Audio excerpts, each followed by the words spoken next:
Hello my sales, कैसे हो आप लोग। आई होप सब बहुत ही मस्त होंगे, चुस्त और तंदुरुस्त होंगे। मैं हूं आपकी अपनी Khushboo ma'am, biology master teacher at Vedantu. तो भाई आज का जो हमारा सेशन होने वाला है वो है टिश्यूज के सारे इंपॉर्टेंट डायग्राम्स जो आप मुझसे बार बार पूछते हो। तो आज का जो ये सेशन है स्पेशली आप लोगों के लिए है कि आपको जानना था कि टिश्यूज में कौन कौन से डायग्राम्स इंपॉर्टेंट हैं। तो आज इस सेशन में आपको वो सारे इंपॉर्टेंट डायग्राम्स मैं बता दूंगी टिश्यू चैप्टर से रिलेटेड, जिसको आप मेक श्योर करके जाना, प्रैक्टिस करके जाना अच्छे से, लेबलिंग वगैरह उसकी डायग्राम सब अच्छे से देख करके जाना, ताकि एग्जाम में अगर इनसे रिलेटेड कोई मार्किंग लेबलिंग वाला क्वेश्चन भी आए या ड्रॉ करने के लिए भी आए तो आप इसको अच्छे से ड्रॉ करके आ सको। ठीक है, तो जोर से बता दो मुझे कि मैं ऑडिबल और विजिबल हूं कि नहीं। अगर हूं तो हम अपना अमेजिंग सा सेशन स्टार्ट करते हैं। तो भाई हमारा अमेजिंग सा सेशन स्टार्ट होने वाला है, जो कि हो गया है। और सबसे पहला जो इंपॉर्टेंट डायग्राम आते हैं वो आते हैं आपके मेरिस्टेमेटिक टिश्यूज के। तो भाई अगर मैं बात करूं मेरिस्टेमेटिक टिश्यूज की, तो हमें पता है मेरिस्टेमेटिक टिश्यूज कैसे होते हैं, डिवाइडिंग, एक्टिवली डिवाइडिंग टिश्यूज होते हैं, बहुत एक्टिवली डिवाइड करते हैं। 3 टाइप्स के होते हैं ये। और क्या करते हैं ये प्लांट की ग्रोथ करवाते हैं। प्लांट की ग्रोथ का मतलब या तो उसको लेंथ में इंक्रीज करवाते हैं या तो उसको ब्रेथ में इंक्रीज करवा रहे होते हैं। तो इसका ये जो डायग्राम है ये आपका 2 तरीके से आ सकता है। 2 तरीके से कैसे आ सकता है, एक तो आपका या तो वो आपको लेबलिंग आपसे पूछ लेगा कि लेबल द डायग्राम, और या फिर आपको वो डायग्राम ड्रॉ करने के लिए दे सकता है, या फिर वो आपको ड्रॉ करने के लिए दे देंगे डायग्राम, या फिर आपसे वो डायग्राम ही पिक्चर में पूछ करके उससे रिलेटेड केस बेस्ड क्वेश्चंस पूछ लेंगे कि what happens if we remove the tip of the growing plant, or what if we remove the lateral part of the growing plant, then what will happen, what will be affected, how the plant will get affected। तो इस तरीके से labelling वाले question या diagram related question आपके exam में आ सकते हैं। इसीलिए डायग्राम को पढ़ करके जाना, उसकी लेबलिंग अच्छे से देख करके जाना इंपॉर्टेंट पार्ट हो जाता है आपका। चलो, तो moving ahead with our very first diagram, जो कि है मेरिस्टेमेटिक टिश्यूज का। हमें पता है कितने टाइप के मेरिस्टेमेटिक टिश्यूज होते हैं, 3 टाइप के, apical meristem, lateral meristem and intercalary meristem. तो एपिकल मेरिस्टेम की बात करें तो वो किस पे प्रेजेंट होता है, tip of the growing root and shoot. Shoot पे और रूट पे जो प्रेजेंट होता है उसको हम क्या कहते हैं, लेटरल मेरिस्टेम। में भी शायद यहाँ पे गलत मेंशन किया हो, लेकिन साइडवेज में प्रेजेंट होता है। आपका एपिकल मेरिस्टेम रूट की टिप पे और शूट की टिप पे प्रेजेंट होता है, जो कि एक्टिवली डिवीजन करके, सेल डिवीजन परफॉर्म करके आपका क्या करवाता है, प्लांट की ग्रोथ करवाता है, लेंथ में ग्रोथ करवाता है। इंटरकैलरी मेरिस्टेम की बात करें तो ये एपिकल मेरिस्टेम का ही पार्ट होता है और ये इंटर नोड्स में प्रेजेंट होता है। तो जो इंटर नोड्स होते हैं आपके 2 नोड्स के बीच में, जो 2 ब्रांचेस के बीच में जो स्पेस प्रेजेंट होती है उसमें प्रेजेंट होते हैं इंटरकैलरी मेरिस्टेम, जो कि इंटर नोड्स की ग्रोथ को आगे करते हैं, मतलब इंटर नोड की ग्रोथ को कंटिन्यू रखते हैं। और लेटरल मेरिस्टेम की बात करें तो लेटरल मतलब साइडवेज में प्रेजेंट होते हैं, जो बाग की कैम्बियम होती है उसमें प्रेजेंट होते हैं उसके नीचे, ताकि जो आपका प्लांट है उसको मोटू बना सके। मोटू इन द सेंस वो उसको गर्थ में इंक्रीज करते हैं, उसकी ब्रेथ को, उसकी विड्थ को इंक्रीज करते हैं। कौन, लेटरल मेरिस्टेम। तो अब हम डायग्राम ड्रॉ कर लेते हैं। तो भाई लेटरल, एपिकल मेरिस्टेम, लेटरल और इंटरकैलरी का डायग्राम तो बहुत ही ज्यादा इजी है, कुछ करना नहीं होता है। तो कुछ करना क्या है, एक मस्त सा बुलेट शेप का आपको डायग्राम बनाना है। ठीक है, यहां से एक नोड निकालनी है। ठीक है, एक नोड ये निकली, एक नोड यहां से निकाल दो बड़ी सी। ठीक है, और एक नोड यहां से निकाल दो।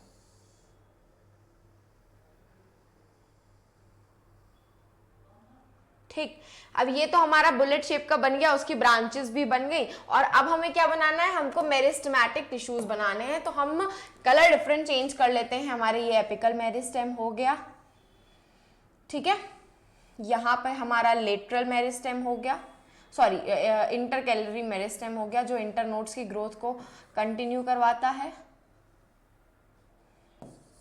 ठीक है, इसको कलर आउट कर दिया मैंने ताकि आप लोग एपिकल मेरिस्टेम और इंटर कैलोरी मेरिस्टेम में डिफरेंशिएट कर पाओ। अब हम लेटरल मेरिस्टेम को थोड़ा सा डिफरेंट कलर से बना लेते हैं। ठीक है,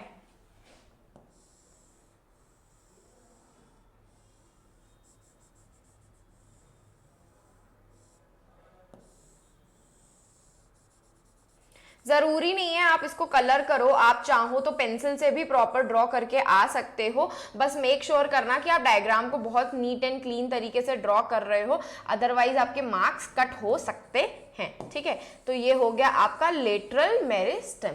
तो अब हम इसको क्या कर लेते हैं, अब हम इसकी लेबलिंग कर लेते हैं। लेबलिंग के लिए मैंने आपको बताया कि हमेशा डायग्राम आप लेफ्ट साइड पे ड्रॉ करना और उसकी लेबलिंग हमेशा राइट साइड पे करना। तो हमारा पहला क्या हो गया, हमारा ये हो गया एपिकल मेरिस्टेम, ये हो गया एपिकल मेरिस्टेम, जो कि आपकी रूट की टिप पे और शूट की टिप पे प्रेजेंट होता है। ये प्रेजेंट हो गया इंटर कैलोरी मेरिस्टेम, जो कि इंटर नोड्स में प्रेजेंट होता है आपका और इंटर नोड्स की ग्रोथ को करवाता है। ये भी आपका एपिकल मेरिस्टेम का ही पार्ट होता है। ठीक है, ये हो गया इंटर कैलोरी मेरिस्टेम और लास्ट में हमारा आ जाता है लेटरल मेरिस्टेम। देख रहे हो कितना इजी से डायग्राम मैंने ड्रॉ किया और कितना नीट एंड क्लीन ड्रॉ किया। तो बस आपको भी इसी तरीके से इजी और नीट एंड क्लीन तरीके से अपना डायग्राम को ड्रॉ करके आना है। लेफ्ट साइड पे डायग्राम बनाना और सारी लेबलिंग उसकी राइट साइड पे करना। और अगर लेबलिंग के लिए प्लेस भी नहीं बचती तो एरो लगा करके ABCD लिख देना और फिर एक बॉक्स बना करके ABCD का नाम मेंशन कर देना। एक ये तरीका भी होता है। ठीक है, चलो तो moving ahead with the next diagram, जो कि है हमारे परमानेंट टिश्यूज के। अब आपका थ्योरी से रिलेटेड अगर बताऊं तो परमानेंट टिश्यू और मेरिस्टेमेटिक टिश्यूज के बीच में डिफरेंस पूछा जा सकता है। क्या पूछा जा सकता है? Difference between meristematic tissues and permanent tissues. ये दोनों ही टिश्यूज के डिफरेंस पूछे जा सकते हैं, तो मेक श्योर आप इनका डिफरेंस बहुत अच्छे से देख करके जाना। साथ में अगर ये थोड़ा ज्यादा मार्क्स का आ जाए तो कोशिश करके आप इसमें 3 पॉइंट्स लिख देना और डायग्राम ड्रॉ कर देना। परमानेंट टिश्यूज का कोई एक डायग्राम ड्रॉ कर देना और एपिकल मेरिस्टेमेटिक टिश्यूज का तो एक ही पूरा डायग्राम है जिसमें तीनों मेंशन हो सकते हैं, तो वो बना करके आ जाना। तो ये होगा कि 3 नंबर आपको डिफरेंस के मिल जाएंगे और रही बचा जो 2 मार्क्स आपके बचेंगे वो आपको डायग्राम के लिए मिल जाएंगे। तो कोशिश ये हो जाएगा ना 5 आउट ऑफ 5 आपको मिलने के चांसेस पूरे पक्के हो जाएंगे। ठीक है, तो परमानेंट टिश्यूज हमारे कितने टाइप के होते हैं? देखो, परमानेंट टिश्यूज हमारे फर्दर 2 पार्ट्स में क्लासिफाई होते हैं। एक होते हैं सिंपल परमानेंट टिश्यूज, ठीक है, और एक होते हैं हमारे कॉम्प्लेक्स परमानेंट टिश्यूज। ठीक है, अगर मैं बात करूं सिंपल परमानेंट टिश्यूज की, तो सिंपल परमानेंट टिश्यूज हमारे फर्दर 3 में डिवाइडेड होते हैं, parenchyma, collenchyma and sclerenchyma. Parenchyma हमारा लिविंग टिश्यूज से मिलकर, लिविंग सेल से मिलकर के बना होता है और ये all parts of the plant में प्रेजेंट होता है क्योंकि ये स्टोरेज का काम करता है। ठीक है, बात करूं कोलेनकाइमा की, तो कोलेनकाइमा जो होते हैं वो फ्लेक्सिबिलिटी प्रोवाइड करते हैं, तो बेस ऑफ द लीफ या पेट्योल ऑफ द लीफ पे प्रेजेंट होते हैं। और अगर मैं स्क्लेरेन्काइमा की बात करूं तो वो तो सारे डेड सेल से बने होते हैं। ठीक है, तो स्क्लेरेन्काइमा आपके hard part of the plants में प्रेजेंट होते हैं। Hard part of the plants का मतलब सीड की कोटिंग हो गई, बाक हो गई आपकी, और जो कोकोनट का हस्क होता है बाहर वो हो गया। तो ये सारे hard part of the plant है जो कि आपके स्क्लेरेन्काइमा से बने हुए होते हैं। तो इन तीनों का डायग्राम बहुत इंपॉर्टेंट है, पेरेन्काइमा, कोलेनकाइमा, स्क्लेरेन्काइमा, क्योंकि इससे रिलेटेड अगेन 3 टाइप के क्वेश्चंस आ सकते हैं। एक तो लेबलिंग करने के लिए आ सकता है, या डायग्राम ऑलरेडी लेबल होगा उसके पार्ट्स में से आपसे क्वेश्चन पूछ लिए जाएंगे केस बेस्ड की तरह, या फिर आपसे क्या किया जाएगा, आपको पूरा का पूरा डायग्राम ही ड्रॉ करने के लिए दे दिया जाएगा और उसके फंक्शंस लिखने के लिए दे दिए जाएंगे। तो मेक श्योर कि इनके डायग्राम को आप अच्छे से पढ़ करके जाओ। तो अब हम देख लेते हैं अपने सिंपल परमानेंट टिश्यूज के डायग्राम को। तो भाई सबसे पहला आता है हमारा पेरेन्काइमा। ये लॉन्गिट्यूडनल सेक्शन है, ये ट्रांसवर्स सेक्शन है। ट्रांसवर्स सेक्शन का मतलब क्या होता है, जैसे कि मेरा ये प्लांट है, अगर आप इसको ऐसे कट करोगे, इस तरीके से कट करोगे, तो जो ऊपर से आपको दिखेगा ना वो होता है ट्रांसवर्स सेक्शन। ठीक है, ऊपर से कट करने के बाद ऐसे जब देखोगे तो ट्रांसवर्स सेक्शन दिखेगा। लेकिन जब आप उसको ऐसे मिड से कट करोगे और फिर ओपन करोगे, जैसे किताब नहीं होती, बुक होती है, बुक को अपने बीच से ऐसे करके ओपन करते हो आप, तो जब ऐसे करके ओपन करोगे तो हम उसको लॉन्गिट्यूडनल सेक्शन बोलते हैं। ठीक है, क्या बोलते हैं? बोलते हैं लॉन्गिट्यूडनल सेक्शन। भाई ट्रांसवर्स सेक्शन तो बहुत ही ईजी होता है, इंटरसेलुलर स्पेसेस प्रेजेंट होते हैं, तो मस्त से सेल्स बना लो उल्टे फुल्टे से इस तरीके से, और बीच में स्पेसेस रख देना और उसका नाम दे देना इंटरसेलुलर स्पेसेस। ठीक है, ये हमारे बन गए क्या, ये हमारे बन गए पेरेन्काइमा के सेल्स, और ये हो गई हमारी इंटरसेलुलर स्पेसेस। भाई ट्रांसवर्स सेक्शन तो बहुत इजी होता है बनाने के लिए, इंटरसेलुलर स्पेसेस। ठीक, बात आती है हमारी लॉन्गिट्यूडनल सेक्शन की, क्योंकि वही तो हमारा मेन होता है। देखो अगर आपको डायग्राम ना याद आए कि मतलब बिल्कुल कुछ भी नहीं याद आ रहा है, तब आप ये ट्रांसवर्स सेक्शन ऑफ पेरेन्काइमा बना करके आना कि मतलब हाँ नहीं आता है तो कुछ ना से तो कुछ ड्रॉ करके तो आ ही जाओगे, तो 2 मार्क्स में से 1.5 या 1 मार्क्स तो मिल ही जाएगा आपको, है ना, उस डायग्राम में। लेकिन अगर आपको डायग्राम अच्छे से आता है तो आप यही वाला लॉन्गिट्यूडनल सेक्शन वाला ही डायग्राम बना करके आना। ये भी कोई बहुत ज्यादा टफ नहीं है, आपको इस तरीके से ही बनाने हैं। क्या रेक्टेंगल्स बनाने हैं, बस रेक्टेंगल्स के कॉर्नर्स को क्या कर देना है, आपको रेक्टेंगल्स के कॉर्नर्स को राउंड कर देना है। जैसे हमारे बाकी मैथ्स में रेक्टेंगुलर कॉर्नर्स क्या होते हैं, रेक्टेंगल के कॉर्नर्स क्या होते हैं, स्मूथ होते हैं, शार्प होते हैं। इसमें आपको बस हमारे रेक्टेंगल के कॉर्नर्स को राउंड कर देना है। क्या कर देना है, राउंड कर देना है। ठीक है भाई, अब इसमें वैक्यूल भी प्रेजेंट होते हैं क्योंकि ये स्टोरेज का काम करता है, और भाई वैक्यूल का काम क्या होता है, स्टोरेज का ही काम होता है।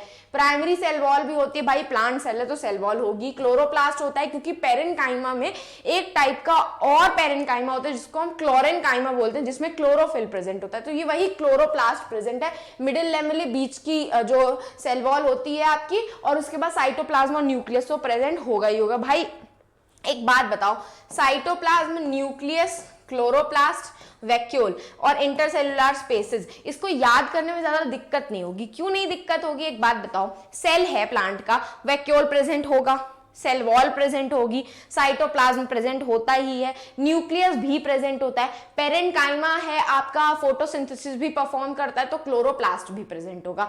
तो इसके अलावा उसमें और कुछ है जो आपको मेंशन करने की जरूरत है। मिडिल लेवल नहीं याद रहे तो मत मेंशन करके आना, लेकिन ये बेसिक चीज तो मेंशन कर सकते हो कि साइटोप्लाज्म प्रेजेंट है, न्यूक्लियस प्रेजेंट है हमारा, क्लोरोप्लास्ट प्रेजेंट है हमारा, वैक्यूल प्रेजेंट है। मैंने आपको बताया है कि पेरेन्काइमा स्टोरेज का काम करता है, तो भाई वैक्यूल ही तो वो सेल ऑर्गेनेल होता है आपका जो स्टोरेज का काम करता है। और अभी हमने लॉन्गिट्यूडनल सेक्शन में पढ़ा कि उसमें इंटरसेलुलर स्पेसेस होती हैं, तो इंटरसेलुलर स्पेसेस बना देना।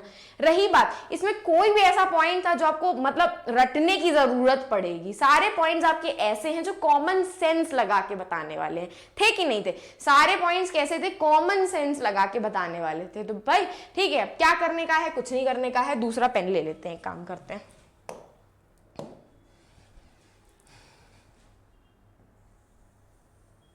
बना लो एक और वॉल, ठीक है। तुम लोग चाहो तो अपने नोटबुक में मतलब पेन वो स्केल का यूज भी कर सकते हो। अब मैं यहाँ बोर्ड पे तो स्केल का यूज कर नहीं सकती हूँ, तो जितना स्ट्रेट बन सकता है मुझसे मैं उतना स्ट्रेट बना ले रही हूँ, ठीक है। ये हमने बना लिया, उसके बाद हमने क्या पढ़ा, साइटोप्लाज्म पढ़ा, तो साइटोप्लाज्म ये हो जाएगा आपका साइटोप्लाज्म, ठीक है।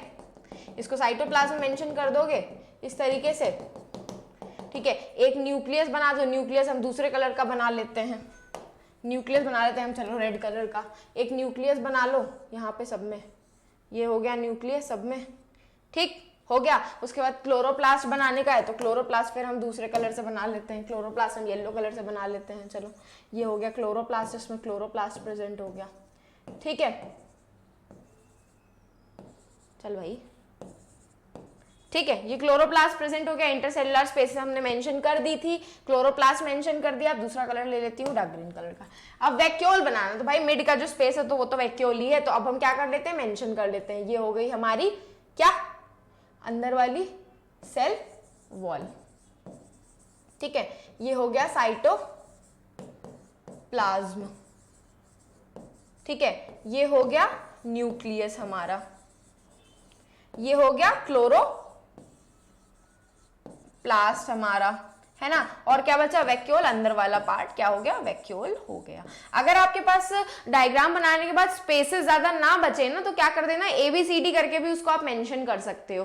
तो ABCD मेंशन करने के बाद फिर एक क्या करना, एक ऐसा ब्लॉक बना लेना इस तरीके से, है ना, और उसमें ए बी सी डी के नाम मेंशन कर देना, A B C D 4 parts mention करने थे, सपोज करो ए आपको मेंशन करना था साइटोप्लाज्म, तो आपने उस बॉक्स में ए के सामने साइटोप्लाज्म लिख दिया, बी के सामने न्यूक्लियस लिख दिया, ठीक है, सी के सामने क्लोरोप्लास्ट लिख दिया आपने इस तरीके से। तो एक ये तरीका भी होता है डायग्राम को ड्रॉ करने का। तो पता है इससे क्या होता है ना कि वहां पे इतनी हौच-पौच नहीं होगी जो आपको लगती है कि आपसे गड़बड़ हो जाती है, हौच-पौच हो जाती है, और ये वाला आपका थोड़ा सा ना नीट एंड क्लीन लगेगा और आपको मैम ना अच्छे मार्क्स भी देंगी। अब देखो, अगर मैं आपकी टीचर होती, अगर मैं इतना नीट एंड क्लीन डायग्राम देखती, भले आपने प्रॉपर नहीं बनाया हो लेकिन आपने उसको लेबलिंग अच्छे से करी है और इसी तरीके से लेबलिंग की है ना, तो मैं आपको फुल मार्क्स पक्का देती, क्योंकि टीचर्स के पास इतना टाइम नहीं होता कि वो आपके हर एक पार्ट्स को मेंशन करके चेक करे कि आपने सही से लाइन खींची है कि नहीं खींची, ये सब देखने के लिए उनके पास बहुत सारी नोटबुक्स होती हैं चेक करने की। तो अगर आप इस तरीके से नीट एंड क्लीन वर्क करके आओगे ना, तो वो आपसे इंप्रेस होकर के आपको एक्स्ट्रा ही मार्क्स दे सकती हैं, ठीक है, आपको उतने मार्क्स दे सकती हैं जितना आपका वो आंसर और आप डिजर्व करते हो, ठीक है। तो ये सारे छोटे छोटे पॉइंट्स हैं जो आपको याद रखने हैं, जो आप हमेशा अक्सर एग्जाम में अपने भूल के आ जाते हो कि हे भगवान ये तो किया नहीं था, अब क्या होगा, ऐसा होगा या वैसा होगा। तो बस वो ऐसा और वैसा होने से बचाने के लिए ही मैं आपको ये सब चीजें बता रही हूँ, ठीक है। चलो moving ahead with the next, जो कि हमें पता है क्या होता है, कॉलन काइमा। अब देखो भाई, कॉलन काइमा को बनाने का तरीका होता है, इसके सेल्स जो हैं आइसोडर्मेट्रिक शेप के हैं। तो कैसे बनाने हैं आपको, इस तरीके से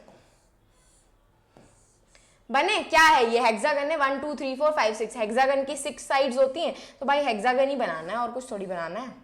लो बन गया हेक्सागन मेरा, एक और सेल बना ले रही, ये लो हेक्सागन बन गया मेरा हेक्सागन। हेक्सागन ही बनाना है यार, हेक्सागन बनाना है बस। हेक्सागन के साइड के पार्ट्स निकाल लो इस तरीके से, देखो है,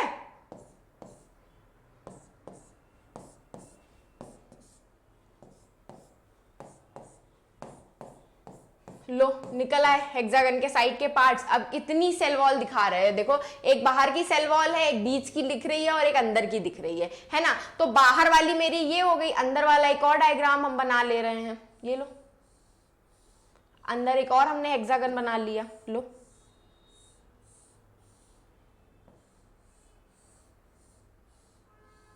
बना लिया कि नहीं बनाया, ठीक है।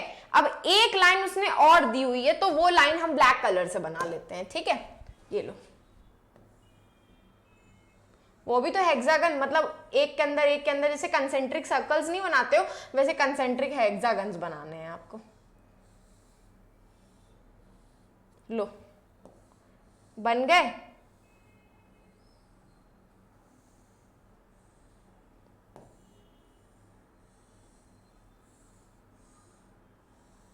लो बन गए। प्रोटोप्लाज्म क्या होता है, न्यूक्लियस प्लस साइटोप्लाज्म होता है, वैक्यूल प्रेजेंट होगा क्योंकि वो भी फ्लेक्सिबिलिटी प्रोवाइड करते हैं। सेल वॉल हमें पता ही है, थिक एंड कॉर्नर्स होते हैं, अनइवन थिक एंड कॉर्नर्स होते हैं, तो अनइवन थिक एंड कॉर्नर्स बना दिए हमने, लो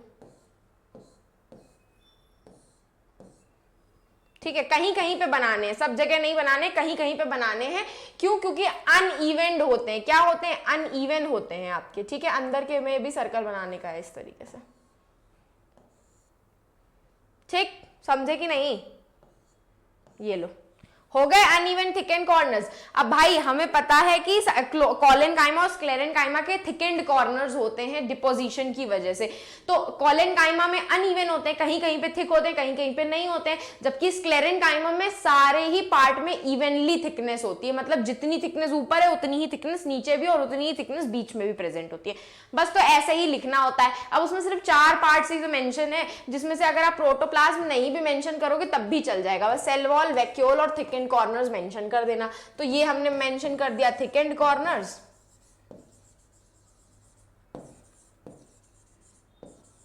ठीक है।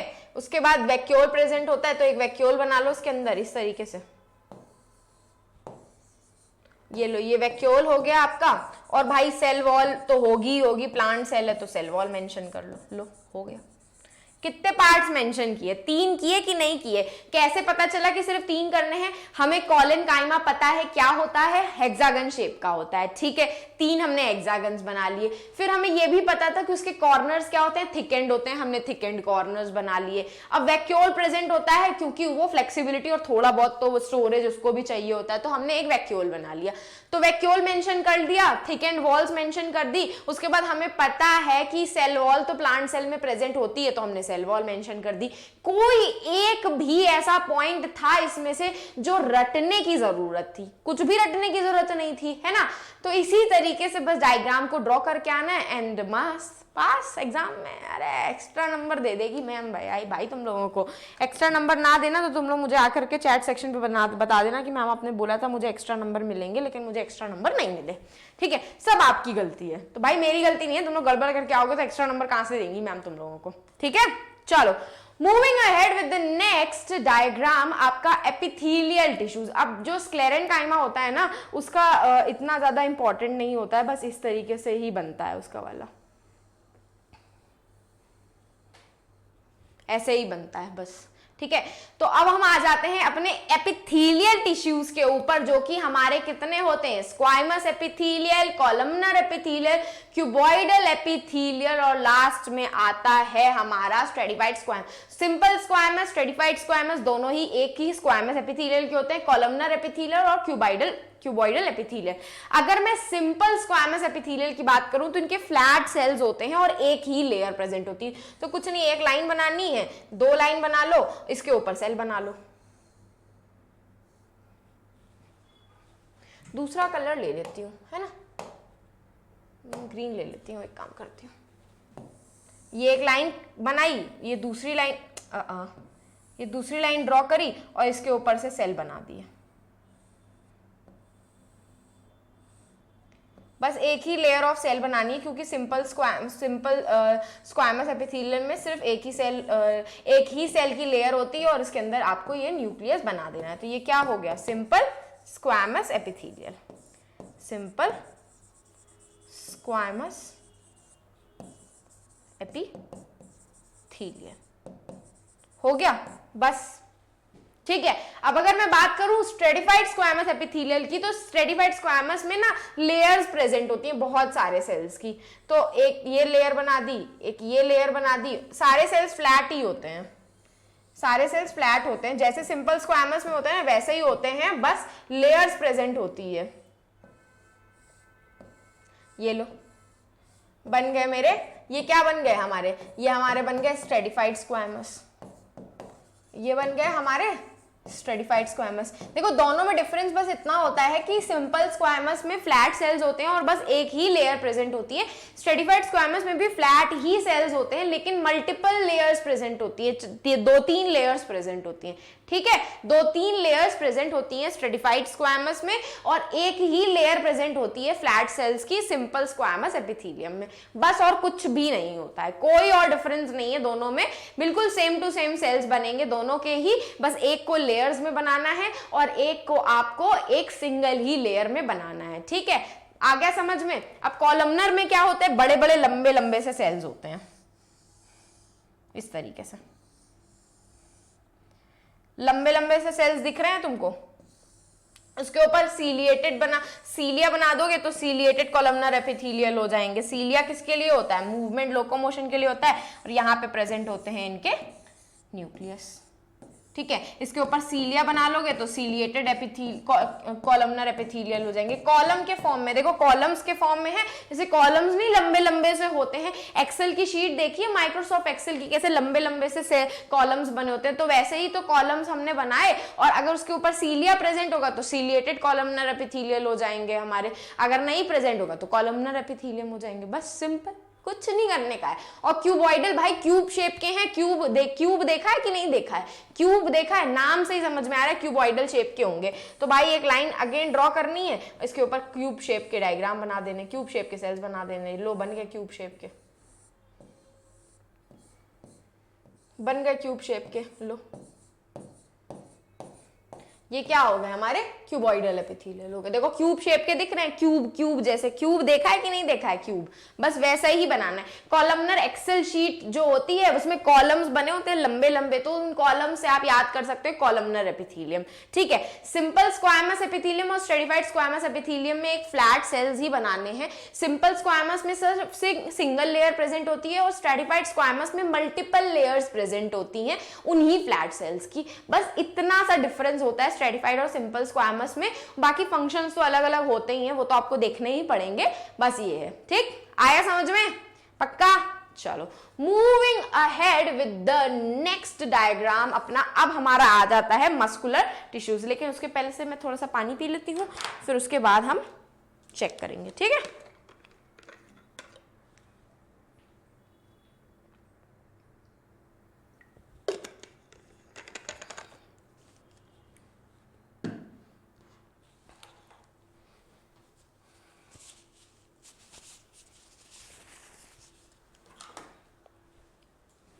चलो तो भाई मस्कुलर टिश्यूज हमने कितने टाइप के पढ़े हैं? हमने 3 टाइप के मस्कुलर टिश्यूज पढ़े हैं, 3 टाइप्स ऑफ मस्कुलर टिश्यूज। एक हमने पढ़ा है स्केलेटल मसल्स, ठीक है, एक हमने पढ़ा है स्मूथ मसल्स, और एक हमने पढ़ा है कार्डियक मसल्स। पढ़ा है कि नहीं पढ़ा है? हाँ पढ़ा है भाई, स्मूथ मसल पढ़ा है, skeletal muscle, smooth muscle and cardiac muscle. अगर हम स्केलेटल मसल की बात करें तो उनका जो सिलेंड्रिकल शेप के हमने पढ़े थे कि नहीं पढ़े थे? हमने क्या पढ़ा था, उनके जो मसल्स होते हैं वो सिलेंड्रिकल शेप के होते हैं, मल्टी न्यूक्लिएटेड होते हैं। क्या होते हैं? मल्टी न्यूक्लिएटेड, बहुत सारे न्यूक्लियस प्रेजेंट होते हैं, सिलेंड्रिकल शेप की होती है मसल, ब्रांचेस नहीं प्रेजेंट होते हैं, और स्ट्राइएशंस भी प्रेजेंट होते हैं, लाइट और डार्क बैंड्स भी प्रेजेंट होते हैं। तो इन फंक्शंस के, इन फीचर्स के बेसिस पे हम नहीं बना सकते हैं अपने जैसे, तो एक लंबा क्यूबॉइड जैसा वो बना लो, है ना, ठीक है। इसमें आपके ये डार्क बैंड हो गया, ये आपका डार्क बैंड हो गया, ये बीच वाला लाइट बैंड हो गया, dark band light band, dark band light band, इसी तरीके से तो बनने होते हैं आपके,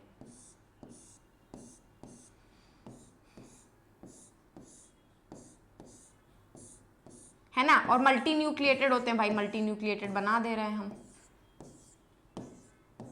ठीक है।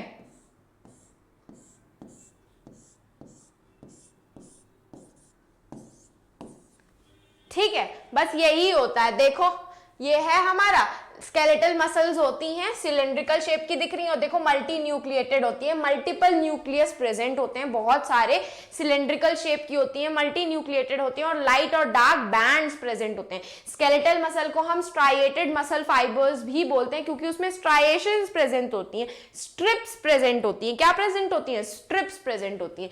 अब अगर हम बात करें स्मूथ मसल की, तो हमने पढ़ा है स्मूथ मसल्स कैसी होती हैं? स्पिंडल शेप की होती हैं। ये देखो स्पिंडल शेप की है कि नहीं है? ब्रांचेस नहीं प्रेजेंट होते तो ब्रांचेस बनाने की जरूरत ही नहीं है आपको। ये स्पिंडल शेप की होती हैं हमारी क्या? स्मूथ मसल्स, और इसमें सिंगल न्यूक्लियस प्रेजेंट होता है। लो सिंगल न्यूक्लियस बना दिया हमने, ठीक है। कोई स्ट्राइएशंस नहीं प्रेजेंट होती हैं, सिंगल न्यूक्लियस प्रेजेंट होता है, ब्रांचेस भी नहीं प्रेजेंट होती हैं, और किस शेप की होती हैं? स्पिंडल शेप की होती हैं। तो भाई लो बन गया हमारा स्मूथ मसल फाइबर्स। और स्मूथ मसल फाइबर्स हमारे कौन से टाइप के एक्शंस को कंट्रोल करती हैं? इनवॉलेंटरी एक्शंस को स्मूथ मसल्स कंट्रोल करती हैं, ठीक है। अब बात आ जाती है हमारी कार्डियक मसल पे। तो कार्डियक मसल भी ना सिलेंड्रिकली शेप की होती है, मल्टी न्यूक्लिएटेड नहीं यूनी न्यूक्लिएटेड होती है, और उसमें ब्रांचेस प्रेजेंट होते हैं। देखो ब्रांचेस प्रेजेंट है कि नहीं है? तो उसमें आपको ब्रांचेस बना लेने हैं। लो बना लो ब्रांचेस,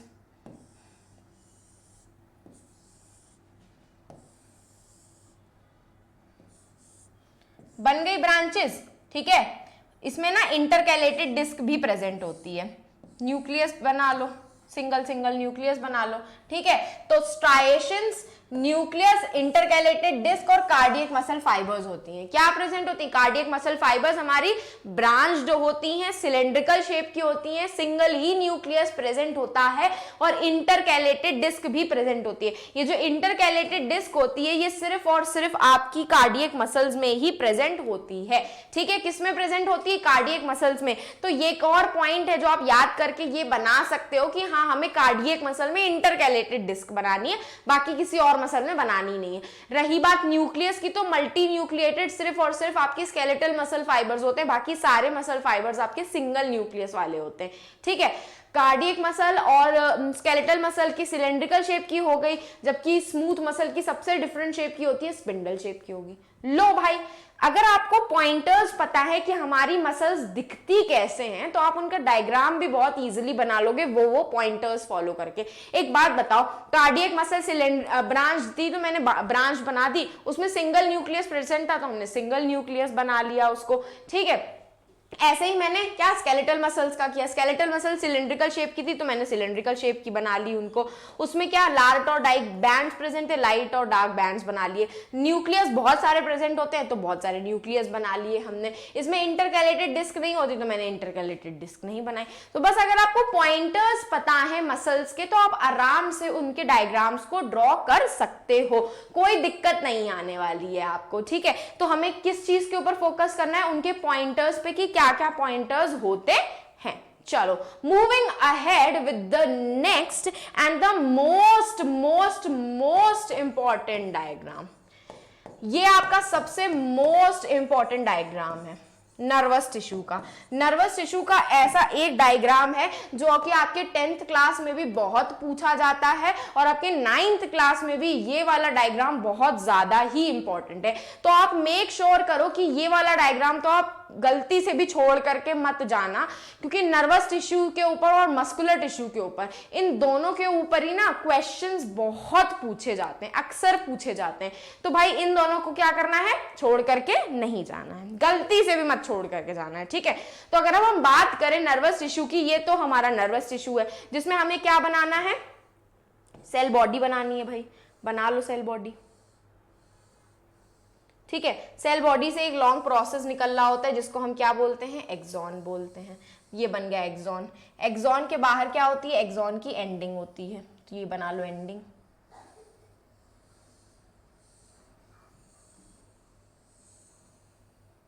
ये बना ली हमने एंडिंग। ठीक है, और क्या प्रेजेंट होता है इसमें? डेंड्राइट्स प्रेजेंट होते हैं, तो हम डेंड्राइट्स बना लेते हैं दूसरे कलर के।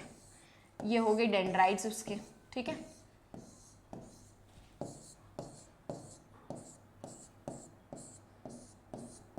एक क्या प्रेजेंट होता है? न्यूक्लियस प्रेजेंट होता है। ठीक है, और क्या प्रेजेंट होता है हमारा? माइलिन शीथ प्रेजेंट होती है, तो हम यहां से माइलिन शीथ बना लेते हैं।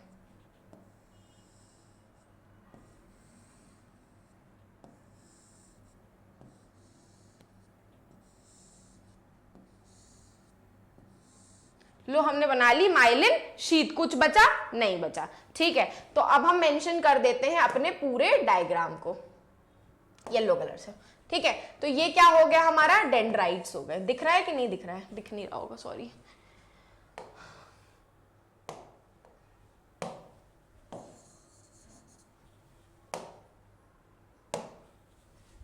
ये क्या हो गया हमारा? डेंड्राइट्स हो गई।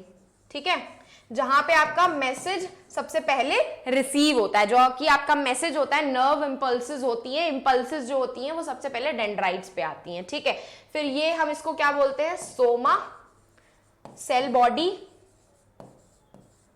या फिर साइटोन, और एक और नाम होता है इसको जिसको हम बोलते हैं पेरिकैरियन। तो पेरिकैरियन बोल लो, साइटोन बोल लो, सेल बॉडी बोल लो या फिर सोमा बोल लो, चारों का ही मतलब होता है सेल बॉडी। तो कंफ्यूज मत होना अगर आपका इनमें से कोई एक टर्म भी आपसे एमसीक्यू में या फिर आपके एग्जाम में 1 वर्ड क्वेश्चंस में या 2 मार्कर्स क्वेश्चन में आपसे पूछा जाए कि डिफाइन सोमा या which part of the nervous tissue या nerve is known as cyton, cell body, perikaryon या फिर सोमा। ठीक है, तो मेक श्योर करके जाना कि ये चारों टर्म्स आपको पता होने चाहिए। ठीक है, अगर हम इसकी बात करें तो ये क्या होता है हमारा? न्यूक्लियस। ये क्या हो गई हमारी? माइलिन शीत। अब भाई शीत है तो शीत का काम ना यही होता है कि जो नर्व इंपल्सेस है वो इधर उधर ना भागे, एक ही नर्व के अंदर ट्रांसमिट होकर के जाए, पूरा प्रॉपर मैसेज ट्रांसफर हो जाए। ठीक है, लॉन्ग प्रोसेस को हम क्या बोलते हैं? एक्सॉन भाई, है ना, एक्सॉन बोलते हैं। और ये दो शीत के बीच में जो स्पेस प्रेजेंट होती है, जहां पे शीत नहीं प्रेजेंट होती, उसको हम नोड्स ऑफ रैनवियर बोलते हैं। क्या बोलते हैं? नोड्स ऑफ रैनवियर बोलते हैं। और ये लास्ट जो होता है इसको हम एक्सॉन टर्मिनल या फिर एक्सॉन की एंडिंग भी बोलते हैं। एक्सॉन टर्मिनल बोल लो या फिर एक्सॉन की एंडिंग बोल लो, दोनों ही सही होते हैं। और यही एक्सॉन टर्मिनल पे आपके साइनेप्टिक नूब जैसे एक स्ट्रक्चर्स प्रेजेंट होते हैं, जिनको हम बोटॉन्स भी बोलते हैं। इन्हीं में ही न्यूरोट्रांसमीटर प्रेजेंट होता है। तो जैसे ही हमारा इलेक्ट्रिकल इंपल्स के फॉर्म में यहां से नर्व इंपल्स जाता है, लास्ट में एक्सॉन एंडिंग में आते आते वो केमिकल मैसेजेस में कन्वर्ट हो जाता है। किस में कन्वर्ट हो जाता है? केमिकल मैसेजेस में कन्वर्ट हो जाता है। फिर अगेन वो केमिकल मैसेज दूसरे न्यूरॉन के डेंड्राइट्स में जाता है और अगेन इलेक्ट्रिकल इंपल्सेस में कन्वर्ट हो जाता है। तो इसी तरीके से पूरा का पूरा जो मैसेज है वो आपके पहले न्यूरॉन के डेंड्राइट से लेकर के दूसरे न्यूरॉन के डेंड्राइट्स तक ट्रांसमिट होता है। ठीक है, आया समझ में कि नहीं आया? मैं बता दूं आपको, सबसे इंपॉर्टेंट डायग्राम आपका यही न्यूरॉन वाला है, तो इसको तो बहुत अच्छे से प्रिपेयर करके जाना, गलती से भी मत छोड़ करके जाना इसको। ठीक है, तो this was all about the session. जिसको सेशन पसंद आया हो वो लाइक कर देना, चैनल को सब्सक्राइब करना तो बिल्कुल भी मत भूलना, और अगर पसंद आया हो तो शेयर भी कर देना अपने फ्रेंड्स के साथ जिनको इस चैप्टर के इंपॉर्टेंट डायग्राम्स जानने हो।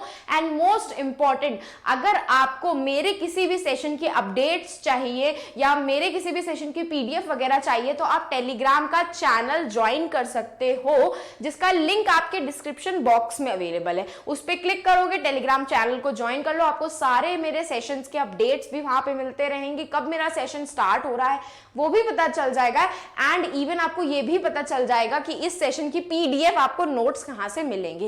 एंड अपार्ट फ्रॉम दैट, अगर आपको मुझसे कुछ पूछना हो या कोई गाइडेंस चाहिए, कोई सपोर्ट चाहिए, तो you can follow me on Instagram खुशबू-भाटिया। वहां पे भी मैं आप सबके लिए, मेरे प्यारे सेल्स के लिए अवेलेबल रहूंगी। तो अब हम फिर मिलेंगे चलते चलते अपने नेक्स्ट ऐसे ही धमाकेदार सेशन में। लेकिन उससे पहले मैं आपको एक चीज और बता दूं कि आप सबके फेवरेट मास्टर टीचर्स का अपना अपना शॉर्ट्स का चैनल है, Vedantu 9th and 10th biology, physics, chemistry, maths, SST and English का, जिसको आप ज्वाइन कर सकते हो। क्यों? एक इंटरेस्टिंग सी बात ये है, क्योंकि ये जो शॉर्ट्स के चैनल है आपको 60 सेकेंड्स में एकेडमिक कंटेंट 60 सेकेंड्स में रिवाइज करवाने वाले। कहीं पे भी आपको 60 सेकेंड्स का रिवीजन नहीं मिलने वाला है। तो भाई किसका है तुमको इंतजार? जल्दी से जाओ और इनको भी लाइक, शेयर और सब्सक्राइब करते जाना। तो अब हम फिर मिलेंगे चलते चलते अपने नेक्स्ट सेशन में। Bye bye, take care.